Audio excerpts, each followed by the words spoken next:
Hi friends అందరికీ. ఇగో మేమైతే ఫంక్షన్కి వెళ్తున్నాం. ఇదో వెళ్ళేటప్పుడు అయితే మస్తు ధూపు అవుతుంది. ఇదో బోర్కాడ అయితే ఆగినాం. ఇదో మొహం కడుక్కుంటారా, ఎండ మస్తు కొడుతుంది. ధూప కూడా అవుతుంది.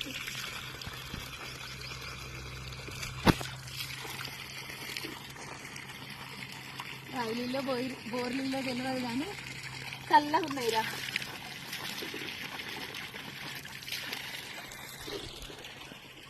ఎండైతే మస్తు వేసి